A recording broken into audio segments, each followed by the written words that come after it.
We are now entering week 5 of the coronavirus crisis, and today I would like to share with you some insight that I've gathered over the past couple of weeks from the various conference calls I've been on, as well as the overall research that I've read. I would also like to share my thoughts about what we potentially could expect going forward. In my 30-year careers, I've seen several recessions and several crises, but this one is unique in its source and its speed.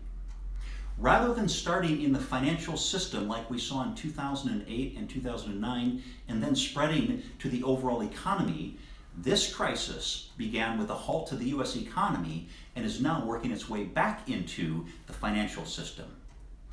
To put this into perspective, I would like to look back at the 3 different types of bear markets that have occurred in the United States. The first is called the structural bear market. This is an imbalance in the financial markets like what occurred in 2008 and 2009. The second is called the cyclical bear market. This type of bear market usually is the end of a business cycle and can be due to rising rates or falling corporate profits. And the third is an event-driven bear market.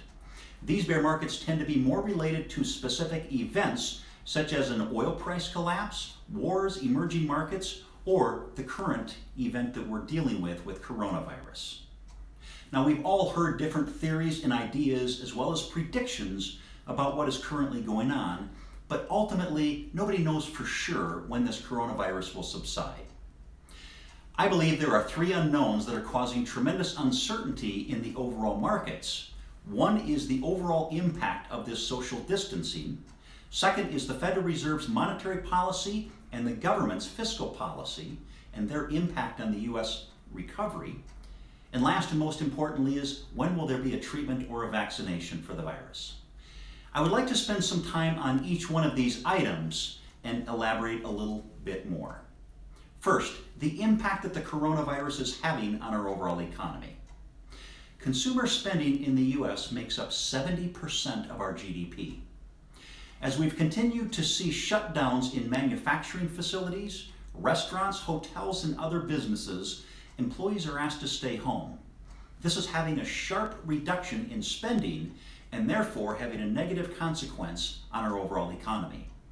As the virus continues to spread its economic impact and continues to be intensified, in the last week there have been several revisions downward from various Wall Street firms, both in corporate profits for this year as well as the overall GDP.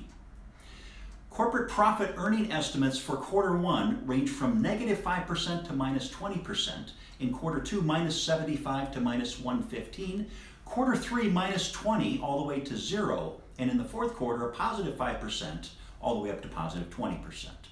The quarterly GDP numbers don't look much better. Quarter 1 +1.5% to -6%, quarter 2 -10 to -25%, quarter 3 +10 to 15%, and quarter 4 +10 to +15%. The ranges in these estimates are very wide, both corporate earnings as well as the GDP, and as one economist indicated, it's very difficult to predict the growth of the economy when we have no idea what corporate earnings are going to be, since the corporations themselves are hesitant to give any estimates due to the uncertainty and timeliness of this virus. As I'm sure you're aware of, the definition of a recession is 2 consecutive negative growth rates in our GDP. In other words, if our economy has a negative GDP in quarter 1 and quarter 2, that means we are currently in the midst of a recession. The second unknown is, what will the economic impact of the recovery be from the Federal Reserve and the government stimulus package? In the last 3 weeks, the Federal Reserve has cut interest rates twice and has cut short-term rates to 0. The purpose of this is to lower interest rates that banks borrow money at to encourage banks to lend out more money. The Federal Reserve has also injected almost $1.5 trillion into the bond market to create more liquidity as investors have moved from credit to cash. And then last week, the Federal Reserve created a commercial paper funding facility to support the flow of credit, mainly aimed at businesses. While the Federal Reserve has used the majority of its tools that they've used to help the markets, it hasn't been overly effective. In steps the U.S. government with their fiscal policy.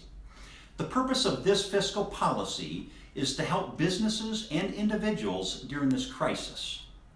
Last Thursday, the Senate Majority Leader Mitch McConnell introduced new legislation with a $1.8 trillion stimulus package that ultimately fell short of votes in the Senate. As Washington continues to debate on the necessities of this package, I'm confident some sort of stimulus will be put into effect shortly.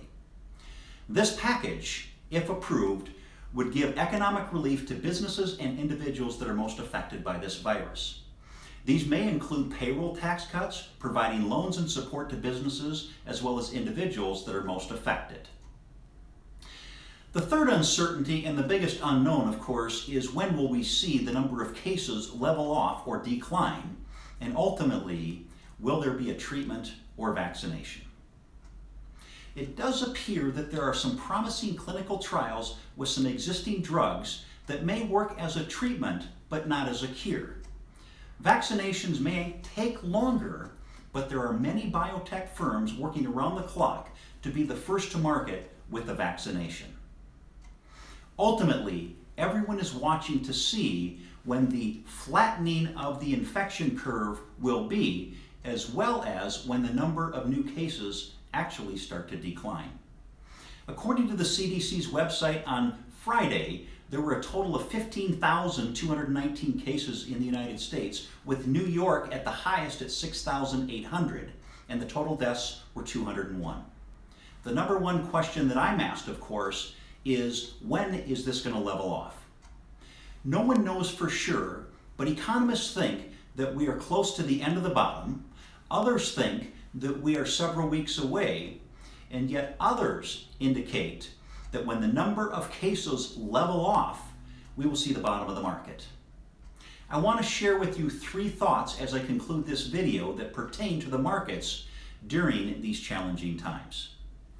First, of the 3 different types of bear markets that I mentioned earlier, the structural, cyclical, and event, the event-driven bear market has the shortest downturn and the quickest recovery. Second, markets tend to be a leading indicator, so I believe the prices we see today reflect what the future outlook will be in the next 6 months. Eventually, the markets will stabilize, and when we start to see the number of cases level off, or we get some positive news on a treatment or vaccination, or a positive stimulus package from Congress, the markets probably will have already responded. And third, now is not the time to abandon your long-term plan based on a short-term event. In the 20th century, the United States has endured 2 world wars, the Vietnam War, the Gulf War, 15 or so recessions, the oil crisis in the 1970s, the savings and loan crisis that lasted from 1986 to 1995, global financial crisis of '08, as well as a whole host of other epidemics.